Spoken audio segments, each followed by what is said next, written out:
স্বাধীনতা রক্ষার জন্য ৭১ আমরা ছোট ছিলাম, যুদ্ধ করতে পারি নাই।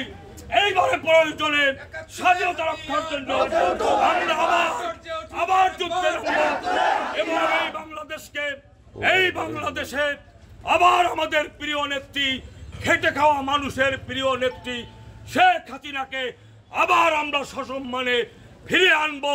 আসলে আজকে এখানে যে এসে বরগুনার মানুষের পাশে দাঁড়াতে পেরেছি জন্য স্রষ্টার কাছে কৃতজ্ঞতা। কারণ আমার বাবা বরগুনা জেলার মুক্তিযোদ্ধা সাধারণ সম্পাদক, নির্বাচিত সাধারণ সম্পাদক ছিলেন।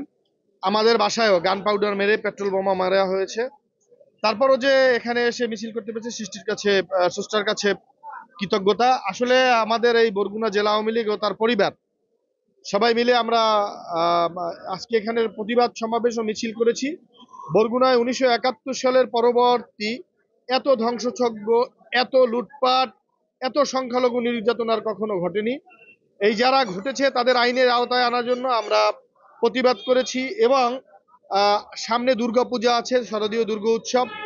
আমাদের যারা নির্যাতিত ব্যবসায়ী, যারা চাঁদাবাজি হয়েছে, এদের পাশে দাঁড়ানোর জন্য আমাদের আওয়ামী লীগ থেকে নির্দেশনা দেওয়া হয়েছে। এবং সামনের দীর্ঘ দিনগুলোয় যে সময় দুর্গাপূজা আসবে, আমরা হিন্দুদের, আমাদের সংখ্যালঘু সম্প্রদায়ের, আমাদের যারা সম্পদ আছে, তাদের যে মন্দির আছে, এগুলোকে পাহারা দেওয়া, এই মন্দির মসজিদ এগুলো পাহারা দেওয়ার জন্য আমরা আসলে নির্দেশনা দেওয়া হয়েছে। এবং আমরা সাধারণ মানুষের এবং সাধারণ ব্যবসায়ীদের যাতে চাঁদাবাজি না হয় সেজন্য প্রতিবাদ এবং প্রতিরোধ গড়ে তোলা হবে।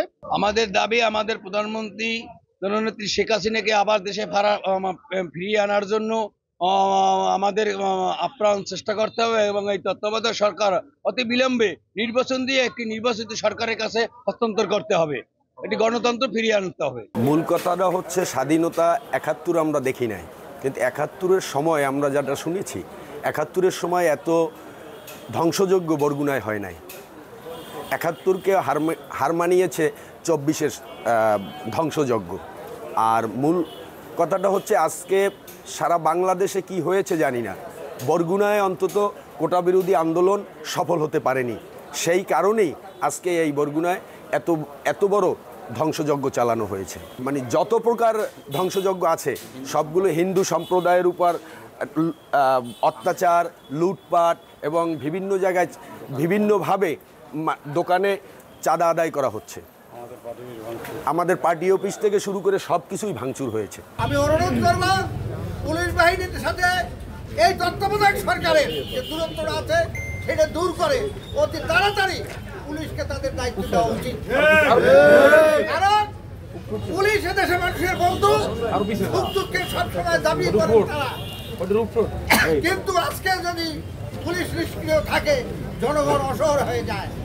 আজকে বরগুনা যে লুটপাট, আগুন দেওয়া, ভাঙা চড়া হয়েছে, এখন পর্যন্ত যে চাঁদাবাজি চলেছে, এই পুলিশ বাহিনী থাকলে এইগুলো হতো না। এদেশের জাতি, এদেশের মানুষ কি চায় সেই প্রতিফলন আমরা ঘটাবো ইনশাআল্লাহ। এই আওয়ামী লীগ কোনোদিন ঘরে বসে থাকবে না। এই আওয়ামী লীগ আপনাদের সবাই নিয়ে চলবে। আওয়ামী লীগ খালি আওয়ামী লীগ না, আওয়ামী লীগ হলে জনগণের আওয়ামী লীগ। জনগণকে নিয়ে আওয়ামী লীগের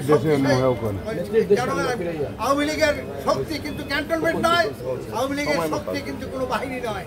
আওয়ামী লীগের শক্তি এদেশের জনগণ। জনগণের মধ্যে থেকে আওয়ামী লীগ সৃষ্টি হয়েছে। সেই জনগণকে নিয়েই আবার এদেশে যা ঘটাবার তা ঘটাবে ইনশাআল্লাহ।